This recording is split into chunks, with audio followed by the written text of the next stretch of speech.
Assalamualaikum warahmatullahi wabarakatuh. Berjumpa lagi di channel kita Gerah Mu'alaf, Edi Praitno dan Menachem Ali. Seperti biasa setiap malam Jumat kita mengadakan kajian, dan malam hari ini masih ditemani oleh Ustadz Menachem Ali. Assalamualaikum Ustadz. Waalaikumsalam warahmatullahi wabarakatuh. Kayaknya pembicaraan kita soal istri daripada Nabi Ismail, yaitu Fatimah, ini memang agak panjang pembahasannya ya, sampai berseri-seri ya. Karena netizen ini ada yang sudah paham, ada juga yang belum paham. Jadi masih mempertahankan bahwa Fatimah itu ya kurang yakin kalau diambilkan dokumen dari kitab-kitab dari Yahudi ya kemarin ya, untuk memperkuat bahwa nama Fatimah itu yang istri Nabi Ismail, dan itu adalah dari Mesir, bukan dari Jurhum kemarin ya. Mungkin Ustadz Ali ada tambahan lagi ini soal istri Nabi Ismail, Fatimah ini. Silakan Ustadz. Iya, terima kasih Pak Edi. Tema yang sedang kita bahas malam ini sebetulnya masih ada rangkaian dengan pembahasan kita pada pekan yang lalu. Persoalan yang kita hadapi sekarang, yang saya maksud kita sebagai orang-orang yang dianggap aneh, tentu saja aneh dalam makna positif ya. Karena tidak semua orang bisa untuk memahami teks dalam berbagai bahasa, dalam berbagai dokumen, dalam berbagai teks yang tentu saja ini tidak diakrabi oleh semua orang ya. Nah, perbincangan kita pada pekan yang lalu itu sebetulnya akan menjawab dari dua kelompok yang sebetulnya saling menafikan. Kalau saya sebut dua kelompok, dua komunitas yang saling menafikan, ini pekerjaan kita tidak mudah. Karena bagaimanapun juga kita harus bisa menemukan jawaban yang bisa dikatakan valid, terinvestigasi dengan baik, dan kita memberikan jawaban yang benar-benar memuaskan semua pihak, kepada semua pihak. Itu yang sebetulnya keinginan kita. Oke, kalau kita dihadapkan pada dua komunitas yang saling menafikan, yang saya maksud, kalau kita berbicara mengenai istri Nabi Ismail, itu hampir bisa dipastikan di kalangan kaum muslim. Ini kalau saya sebut di kalangan kaum muslim, meskipun ini dalam arti mayoritas, menyebutkan bahwa istri Nabi Ismail itu dari bangsa Arab, dari klan suku Jurhum, dari kaum Arab Aribah, orang Arab asli, yang disebut Al-Qahtaniyun, atau yang kemudian dikenal dengan Al-Yamaniyun. Jadi orang-orang Yaman. Makanya itu kan menjadi viral, seakan-akan memang itu menjadi sebuah jawaban yang pasti dan qat'i dalam tradisi Islam. Apalagi ada hadis itu ya. Ini kita belum bicara mengenai hadis dan lain sebagainya.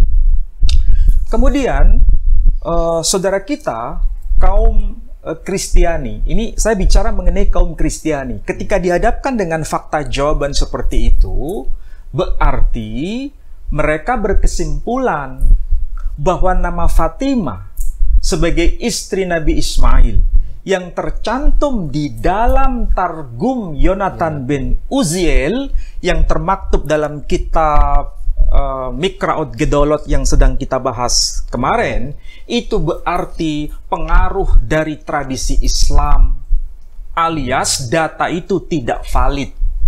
Data Islam mempengaruhi tulisan dari data Islam yang menyebut nama Fatimah di dalam Targum Yonatan itu akibat pengaruh dari tradisi Islam. Artinya itu disisipkan.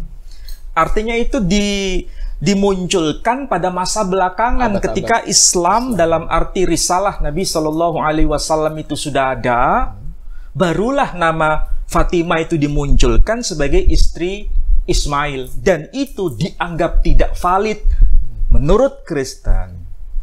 Karena saudara kita Muslim itu sendiri mengajukan data bahwa istri Nabi Ismail itu orang Jurhum. Kira-kira kalau kita dihadapkan dengan fakta begini, apa jawaban kita? Iya. Jadi yang menjadi persoalan itu sebetulnya saudara Muslim, saudara kita kaum Muslim yang berkesimpulan bahwa istri Nabi Ismail itu orang Jurhum, itu harus bisa menjawab pertanyaan kaum Kristiani ini. Kira-kira bagaimana? Iya. Itu problem besar. Oke? Itulah sebabnya sejak awal saya berkata, supaya saudara kita kaum Kristiani ini bisa mendapatkan jawaban yang pasti, maka kita bongkar semua data itu. Nah, kemudian ketika kita bicara Targum Yonatan ben Uziel yang menyebutkan nama Fatimah, ternyata bukan hanya nama Fatimah yang termaktub dalam Targum Yonatan bin Uziel, tapi sekaligus mengenai nama Yanes dan Yambres sebagai tukang-tukang sihir di zaman Nabi Musa. Oke? Jadi tukang-tukang sihir di zaman Nabi Musa itu juga tercantum dalam Targum Yonatan bin Uziel. Jadi penulisnya itu satu, yakni Yonatan bin Uziel. Kalau dikatakan nama Fatimah sebagai istri Ismail dan para tukang sihir zamannya Nabi Musa, nama-nama itu tidak tercantum dalam biblical yang sekarang kita baca itu. Jadi Bible, Hebrew Bible, Alkitab bahasa Ibrani yang sering kita bahas ya. Ini kan tidak tercantum nama Yanes Yambres, tidak tercantum. Bahkan nama Fatimah pun tidak tercantum. Lalu dari mana? Ternyata ditemukan dalam Targum Yonatan bin Uziel. Nah, menariknya ini menjadi problem dari kalangan non-Muslim itu sendiri, yakni saudara kita Kristen yang mengatakan nama Fatimah itu dimunculkan masa belakangan oleh saudara kaum Kristen. Ternyata ketika dihadapkan dengan nama Yanes Yambres yang muncul dalam Targum Yonatan bin Uziel, apakah itu juga pengaruh pada masa belakangan? Ternyata tidak. Karena apa? Paulus sendiri yang menulis suratnya kepada Timotius, dan itu tercantum dalam kitab Perjanjian Baru sebagai kitab suci. Dari mana Paulus menyebutkan nama Yanes Yambres itu? Ternyata dari Targum Yonatan ben Uziel. Berarti Targum Yonatan ben Uziel itu sudah eksis pada masa awal Masehi. Ketika Paulus itu hidup, nama itu sudah ada dan terdokumentasi dalam Targum Yonatan bin Uziel, termasuk juga nama Fatimah sebagai istri Ismail. Itu yang kemudian mereka tidak bisa menyebutkan dan sekaligus menafikan bahwa Fatimah itu nama yang baru dimunculkan era Islam. Iya kan? Begitu kan kesimpulannya seharusnya. Ini kalau kita dihadapkan pada fakta saudara kita kaum Kristiani tidak bisa menjawabnya. Ini kalau kita tidak pelajari begitu, saudara Muslim juga kebingungan juga kalau itu pengaruh dari Islam. Apa jawaban mereka?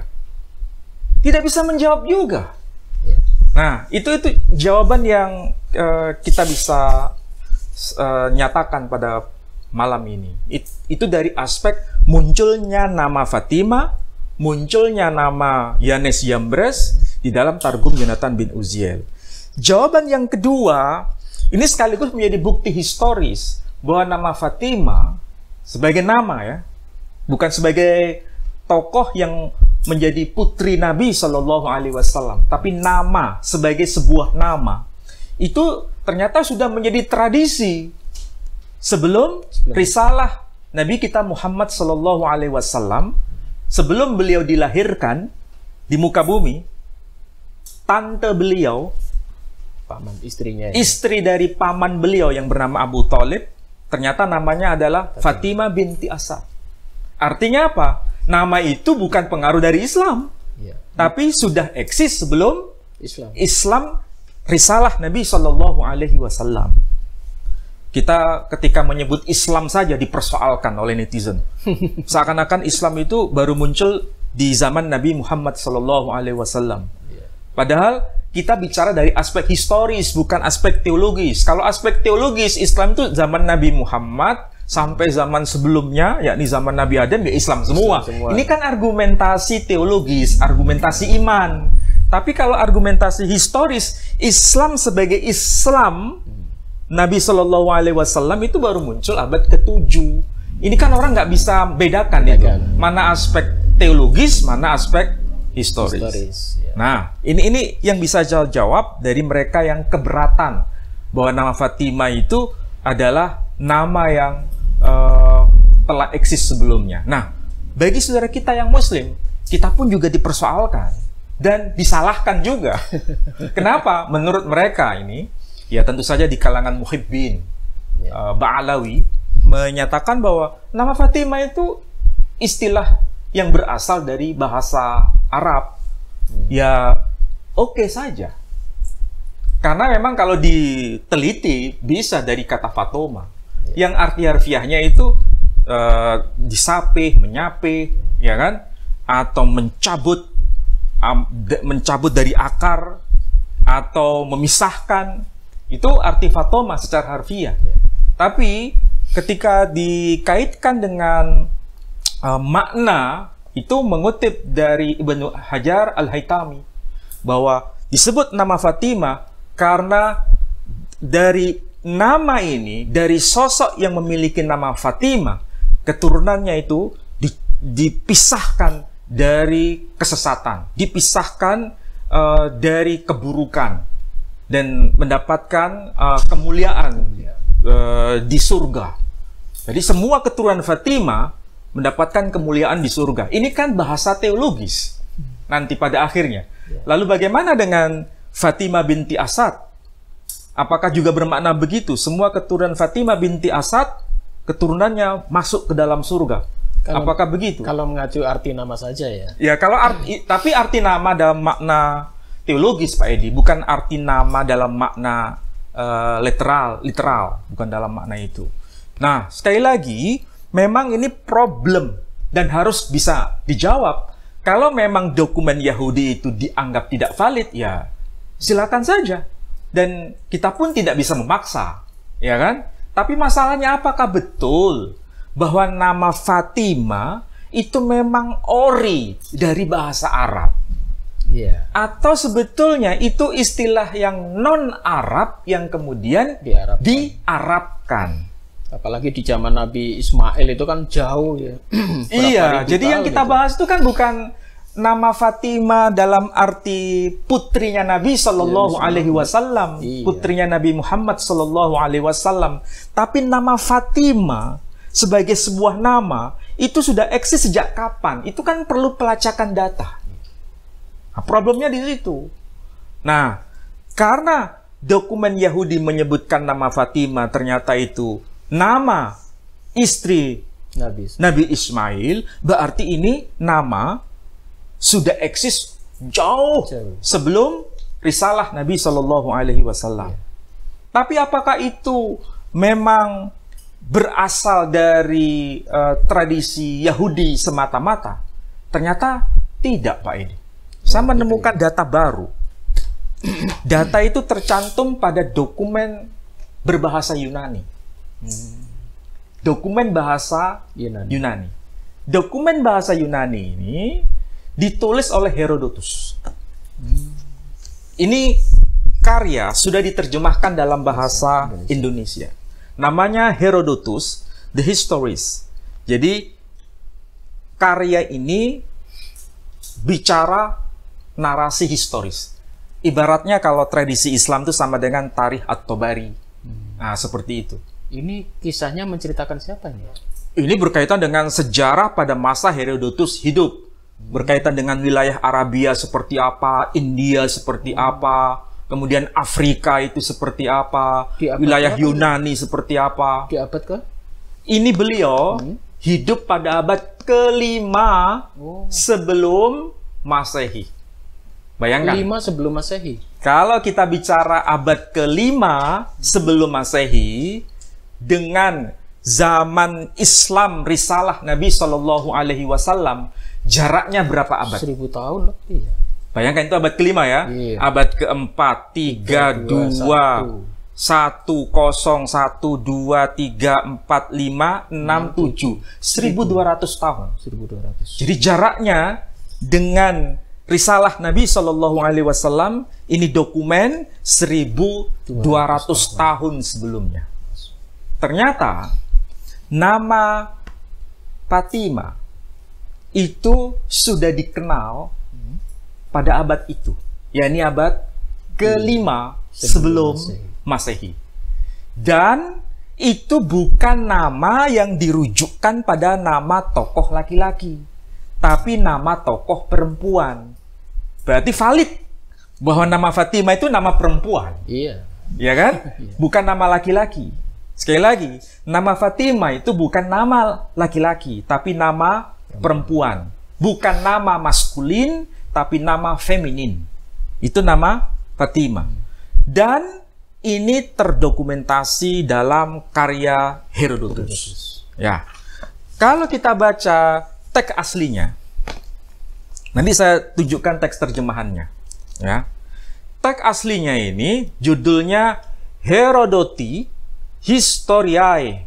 Ini yang volume 1. Saya ada volume 2. Jadi ada 2. Buku ini ketika saya beli di Tokyo, waktu saya di Tokyo, Jepang. Ini masih ada bukti dari Jepang ya. Dari apa? Ishido. Maktabahnya. Ishido. Iya. Saya beli berapa? 1000 yen. Di sini menyebutkan nama tokoh perempuan itu. Nama tokoh perempuan itu. Tapi bukan dalam bahasa Inggris, Pak Edi. Tapi ditulis dalam bahasa Yunani. Apa itu bahasa Yunani? Bahasa Greek. Ya. Kalau orang Malaysia, orang Brunei menyebutnya bahasa Greek. Ya. Kalau kita, orang Indonesia, bahasa Yunani. Bukan bahasa Pak Nani ya. Dari bahasa Yunani. Dari negara Romawi. Ya, Imperium Romawi. Khususnya Bizantium. Waktu itu Imperium Romawi, imperium besar. Nah, ini saya cuplikan nama ini begitu populer dalam karya Herodotus. Dan di sini pelafalannya pada dokumen ini, karena ada beberapa salinan, Pak Edi. Ada beberapa salinan. Yang satu salinan, satu versi menyebut Pretima. Salinan yang lain menyebut Petima. Jadi ada Pretima, ada Petima. Dan ada catatan kaki di sini, catatan kakinya ya. Kemudian di sini coba saya lihat pada Liber keempat. Liber itu buku keempat. Pada baris 167, kolom yang kedua. Kolom yang pertama. Di sini tertulis Totede autos ho arnones katolipas Pretima. Ada nama Pretima. Dan versi yang satunya lagi tertulis Petima. Artinya ini tokoh eksis pada abad ke-5 sebelum Masehi. Tapi bukan Petima istri Nabi Ismail ya. Oh, bukan. Bukan, tapi ini nama tokoh. Nama tokoh lain yang kebetulan namanya juga Petima. Tapi tidak disebutkan dari daerah mana, tidak ya? Enggak, karena ini konteksnya tokoh yang lain, tokoh perempuan yang bernama Petima. Dan ini tidak ada kaitannya dengan istri Nabi Ismail, tidak ada kaitan. Nah, saya tunjukkan di sini, ini versi terjemahan dalam satu versi ya. Kembali ke pembahasan semula mengenai Ariandes dan Pretima.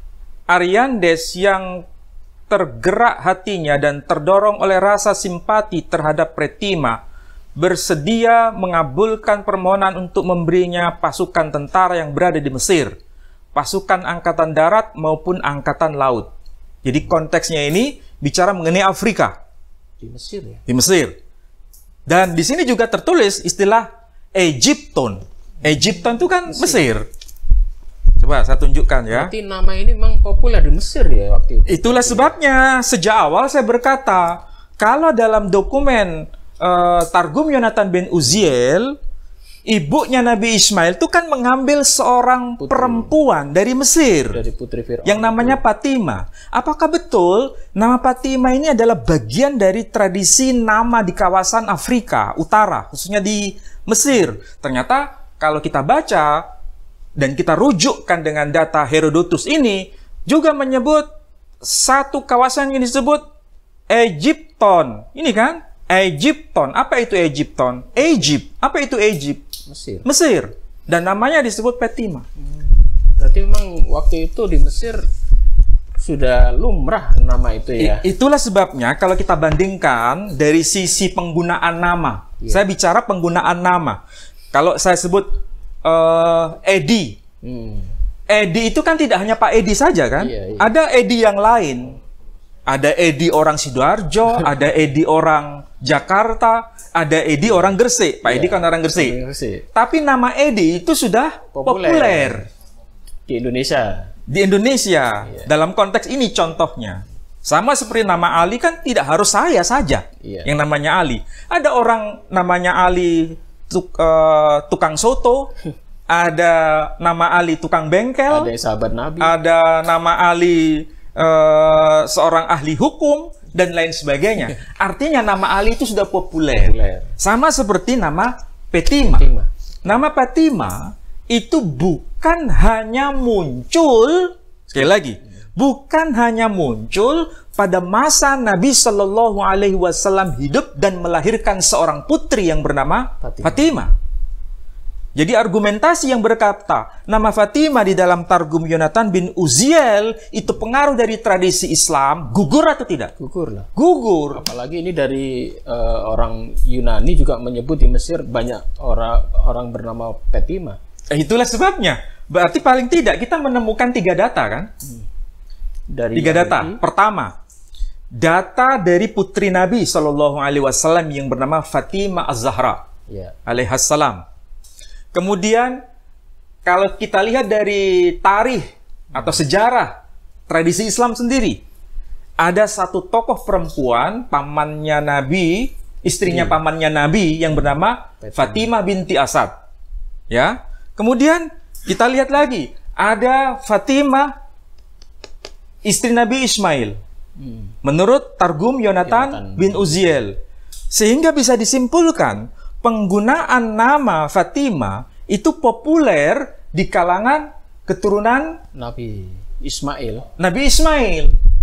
Tapi masalahnya, apakah ada, sekali lagi, apakah ada di kalangan bangsa Arab non kaum Ismail menggunakan nama Fatimah? Ini ada komentar dari kelompok Muhibbin Ba'alawi menyatakan bahwa ada satu tokoh perempuan namanya Fatimah, tapi bukan berasal dari kalangan Ismail. Nah, sekali lagi, ini menjadi sebuah dokumen. Tapi yang harus kita baca, dokumen ini adalah karya dari Ibnu Sa'ad. Al-Imam Ibnu Sa'ad. Yang dia menulis sebuah karya, ya tentu saja karya ini adalah karya penting. Tabaqat Ibnu Sa'ad. Dan ada satu nama perempuan, namanya juga Fatimah. Tapi dari kalangan Al-Yamani. Kalau Al-Yamani keturunan Ismail bukan? Bukan. Nah, namanya siapa? Namanya adalah Fatimah binti Bilal ibn Amru ibn Sumalah min Al-Azdi. Min itu dari Al-Azdi, dari suku atau Bani Asad. Bani Azd. Azdi. Ini dari keturunan Qahtan. Kalau keturunan Qahtan berarti Al-Yamaniyun, ya. Nah, apakah ini sudah cukup menjadi bukti bahwa nama Fatimah itu berasal dari bahasa Arab? Iya, belum. Apakah sudah cukup valid? Saya ingin berkata, apakah dengan munculnya satu tokoh nama perempuan yang bernama Fatimah binti Bilal ibn Amru ibn Sumalah min al-Azdi al-Yamaniyun. Ini kaum Arab Aribah, orang Arab asli. Namanya Fatimah. Apakah ini membuktikan bahwa nama Fatimah berasal dari bahasa Arab asli? Ya, belum tentu. Kalau ini kita bandingkan dengan data, nama Fatimah lebih banyak lebih populer penggunaannya di kalangan Arab Musta'ribah. Apa itu Arab Musta'ribah? Pendatang berarti ya. Arab KW. Iya. Nabi Ismail itu kan Arab KW, bukan Ismail. ori. Arab itu kan ada dua, Arab Aribah, Arab asli. Kalau Arab Musta'ribah, orang yang bukan Arab tapi diarabkan. Oh, Nabi Ismail itu. Nabi Ismail itu bukan orang Arab asli, orang Arab KW. Karena dari bapaknya ya. Iya. Bapaknya dari Irak. Ya, kita sudah bahas kemarin. Iya. Artinya apa? Ini orang yang bukan Arab tapi diarabkan. Dan nama Fatimah itu dipakai di kalangan Arab Musta'ribah, kaum keturunan Ismail. Tapi lebih populer dibandingkan Arab Aribah, orang Arab Al-Yamaniyun Yang itu. asli itu. Nah, pertanyaannya seperti ini. Apakah nama yang dipakai di kalangan perempuan Quraisy yang menggunakan nama Fatimah itu karena mengadopsi dari bahasa Arabnya orang Arab Yaman, atau orang Arab Yaman yang mengadopsi Dari Arab. dari nama yang khas populer di kalangan kaum keturunan Ismail? Ini kan menjadi perdebatan yang menarik untuk didiskusikan, ya kan?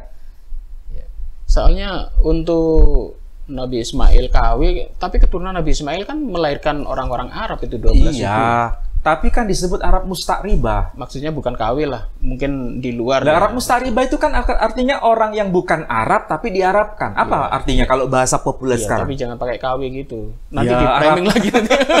Ya, kalau ini bahasa anak muda.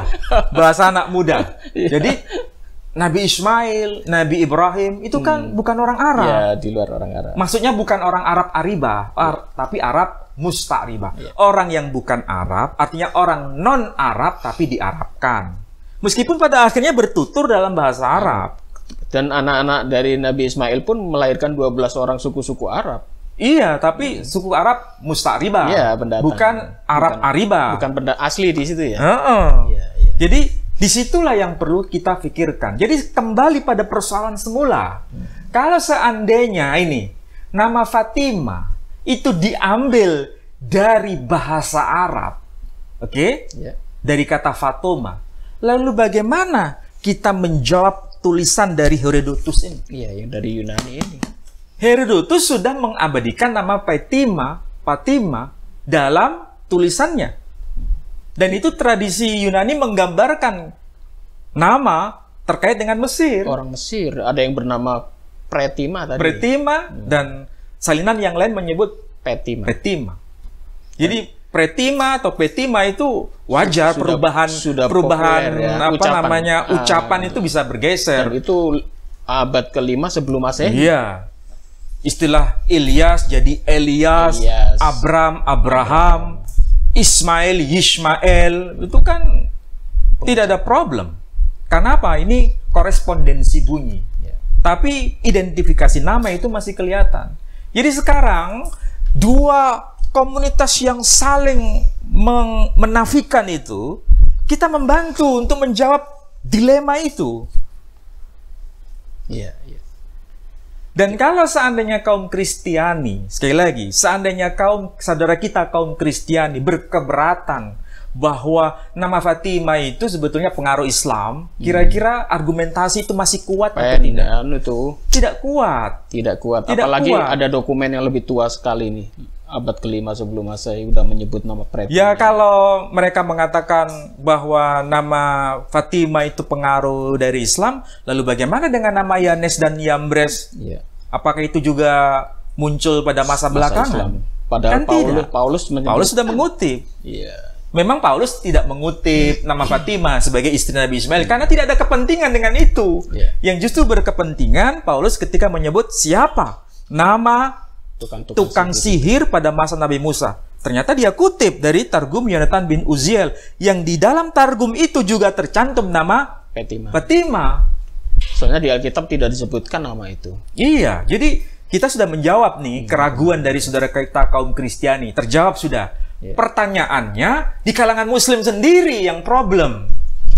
Nah, di kalangan Muslim sendiri yang problem itu bagaimana ketika menemukan data dari tulisan Herodotus ini?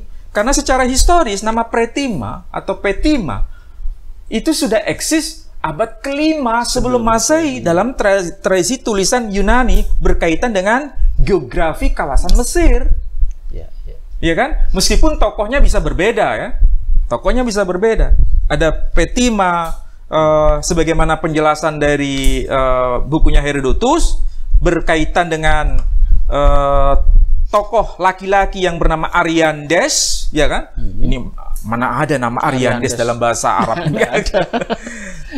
Bahkan di sini disebutkan, sementara itu Pretima, Ibunda Arcelius, Ibunda Arcelius, artinya Petima itu adalah nama perempuan. Makanya disebut ibunda. Tapi di sini bukan istri Nabi Ismail, tapi tokoh lain yang lebih senior lagi sebelum zamannya Nabi Ibrahim alaihissalam. Nah, ini problemnya di situ. Nah, sekali lagi, saudara kita kaum Muslim, kalau menemukan data seperti ini, apakah tulisan Herodotus ini pengaruh dari Islam? Bahasa Arab? Tidak. Itu kan harus terjawab. Jauh sekali, ya? Masanya 1000 tahun lebih tadi. Jadi pertanyaannya mendasar sebetulnya. Apakah nama Petima dalam tulisan Herodotus itu pengaruh dari bahasa Arab? Harus terjawab itu. Apakah nama Petima sebagai istri Nabi Ismail, nama itu juga pengaruh dari bahasa Arab? Padahal itu dokumen dalam tradisi Yahudi. Yonatan tadi ya. Dua hal itu yang harus dijawab. Kira-kira apa jawabannya?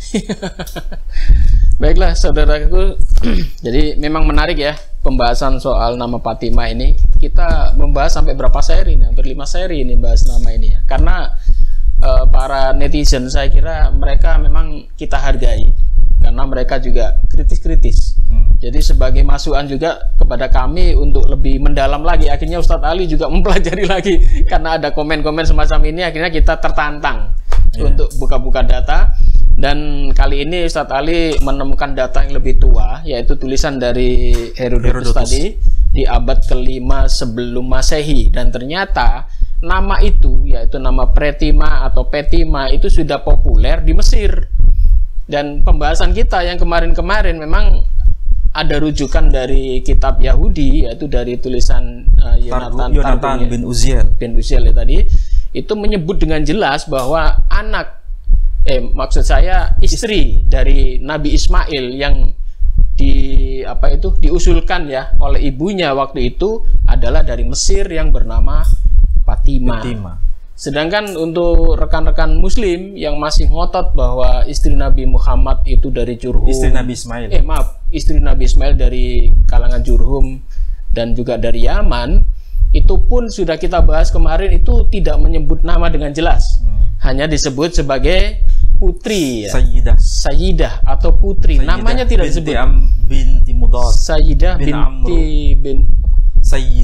binti Mudar bin Amru al-Jurhumi. Jadi Sayyidah itu bukan nama, tuan putri. Jadi di sini memang ada ya meeting point lah kalau katakan kita main kalau digabungkan ya. Kita sudah menemukan nama di sini. Kalau di sini tidak disebutkan nama ya bisa aja ya. Apalagi nih pembahasan istri Nabi Ismail itu jaraknya udah ribuan tahun. Dan kemungkinan itu juga bisa saja terjadi. Karena ini dokumen-dokumen semua juga tulisan dari karya tokoh-tokoh terdahulu ya. Dan ini dokumennya masih tersimpan rapi. Kalau kita tidak melihat dokumen, kita mau lihat apa lagi? Atau hanya katanya-katanya, kan tidak mungkin ya. Jadi kali ini kita sudah bongkar-bongkar dokumen semua. Itu tergantung kalian semualah. mau puas atau tidak, kita kan tidak bisa memuaskan semua orang ya. Ya tergantung kalian. Anda mau mengamini atau meyakini bahwa istri Nabi Ismail dari Jurhum, ya silahkan. Kalau Anda ingin, kami tidak ingin mempengaruhi ya, tetapi yang jelas kita hanya menunjukkan data. Buku-buku sudah kita buka semua, untuk Anda percaya atau tidak tergantung masing-masing, gitu ya Ustadz ya. Baiklah saudaraku sekalian, kami ingatkan sekali lagi bahwa Yayasan Pembina Mu'alaf terus berbenah. Kita juga punya pondok pesantren, pondok penampungan untuk para mu'alaf. Di sana juga ada guru-guru. Untuk kalian yang ingin bersahadat yang di lokasi Surabaya dan sekitarnya, silakan hubungi kami. Kita punya sekretariat, bahkan di sana ada rumah singgah untuk kalian yang mengalami mengalami masalah karena Anda pindah agama. Silakan hubungi kami. Ada nomor yang 24 jam bisa Anda hubungi. Dan untuk yang ingin mendonasikan, silakan donasi ke rekening kami Yayasan Pembina Mu'alaf Jawa Timur di nomor rekening Bank Syariah Indonesia di nomor 111-888-9971 atas nama Yayasan Pembina Mu'alaf Jawa Timur ya. Ustaz, ada closing? Ya, sebetulnya ini sudah terjawab ya, dengan menginvestigasi dari berbagai dokumen, dari berbagai bahasa, melintas zaman. Paling tidak, dokumen-dokumen itu bisa bersuara pada satu muara dan tidak bisa bertabrakan dan tidak saling menafikan. Ya. Hanya saja bagaimana cara kita menyimpulkan itu. Nah, itulah sebabnya saya menekankan bahwa dokumen Herodotus abad ke-5 sebelum Masehi sudah menyebutkan nama Petima. Berarti nama ini sudah populer sejak lama. Kemudian Targum Yonatan bin Uziel, nama Petima ternyata menjadi nama istri Nabi Ismail. Dan itu dokumen Yahudi. Artinya nama ini juga dianggap penting dalam tradisi Yahudi. Nama Fatima juga populer sebelum era risalah Nabi kita Muhammad sallallahu alaihi wasallam. Fatima binti Asad atau Fatima tadi yang saya sebut dari kalangan Al-Azdi, kaum Arab Aribah. Oh iya. Jadi nama Fatima itu muncul di kalangan kaum Bani Ismail dan muncul di kalangan kaum non Bani Ismail. Yang satu Arab Aribah, yang satu Arab Musta'ribah. Persoalannya, apakah nama Fatima itu diambil dari bahasa Arab Aribah atau sebaliknya diambil dari bahasa non-Arab yang kemudian terarabkan? Dan itu populer di antara dua komunitas besar di Arabia itu. Tapi kan ini menjadi diskusi penting untuk bisa saling menemukan jejaknya itu. Tapi kalau misalnya itu dikatakan berasal dari bahasa Arab, dari kalangan Arab Aribah, bagaimana dengan dokumen Herodotus? Yang di luar tadi. Abad ke-5 sebelum Masehi. 1200 tahun. Ya. Masya Allah, ya. Dan ternyata nama itu memang diagungkan. Iya, nama itu diagungkan. Nabi Ismail, bahkan mereka bangga putri-putrinya diberi nama Fatimah. Dan kalau kita baca Herodotus, memang itu ibu ratu di kalangan bangsa Mesir waktu itu, ibu ratu. Jadi memang itu nama untuk kalangan ningrat. Iya, nama perempuan untuk kalangan ningrat. Sampai dikaitkan dengan nama istrinya Nabi Ismail. Kemudian nama Fatimah dalam tradisi Islam sebelum kelahiran putri Nabi Shallallahu Alaihi Wasallam, yakni Fatimah Az-Zahra alaihassalam. Ada nama Fatimah yang lain sebelumnya, dan itu menjadi tokoh-tokoh kunci. Ya. Berarti nama Fatimah itu bukan hanya pemberian dari Nabi Muhammad kepada putrinya saja. Bukan, tapi sebelumnya sudah ada, dan mereka bangga memakai nama ini. Dan ternyata kakek moyangnya yaitu Nabi Ismail, istrinya dari Mesir itu ya, Iya. atau apapun lah itu yang bernama Fatimah, akhirnya mereka bangga putri-putrinya dikasih nama Fatimah. Bahkan di Indonesia juga banyak nama Iya. Fatimah sampai Sehingga sekarang. orang Arab Aribah pun juga pakai nama Pakai Fatimah. nama Fatimah. Iya kan? Iya. Karena dianggap nama yang indah, nama Iya. yang memiliki status tinggi. Status tinggi. Begitu cara membaca kita ya, kalau mereka bersepakat. Kalau tidak sepakat ya nggak apa-apa. Atau nanti ribuan tahun ke depan nama Fatimah di Indonesia ini bisa dihubung-hubungkan dengan Fatimah. Nah, makanya Banyak kemarin Fatimah di waktu sini. kita bahas kan kita sempat mengatakan bahwa nama Fatimah itu menjadi nama kota di Portugal. Oh, sekarang Bahkan Bunda Maria menampakkan diri di kota Fatima. Makanya ada gereja Santa Maria de Fatima di Portugal. di Portugal. so- Bahkan di sini ada juga gereja Santa Maria Fatima. Fatimah di Indonesia ya. Ternyata bukan hanya Islam saja, Kristen juga Iya, bangga bangga dengan nama itu. Soalnya salah satu istri dari Nabi Ismail, saudara dari Nabi Iska yang diagungkan oleh umat Kristen ya. Jadi kita bisa menjawab kedua belah Kedua pihak. pihak. Dan untuk memuaskan kedua belah, meskipun kita tidak bisa memuaskan, silahkan. Ya. Kita sudah berusaha ini. Dan Ustaz Ali sudah berusaha mencari dokumen hanya untuk mencari nama Fatimah itu sampai membaca buku setebal itu ya. Dan ternyata ketemu akhirnya. Masya Allah ya. Dan demikian saudara-saudaraku sekalian, kajian pada malam hari ini. Tunggu kajian kami minggu depan. Kalau netizen masih belum terpuaskan dan masih banyak yang komen itu, mungkin Ustaz Ali akan buka dokumen yang lain nanti. Masih banyak di sini dokumen yang belum dibuka. Demikian saudaraku, semoga tercerahkan dan mohon maaf jika ada salah kata. Wabillahi taufiq wal hidayah. Wassalamualaikum warahmatullahi wabarakatuh. Waalaikumsalam warahmatullahi wabarakatuh.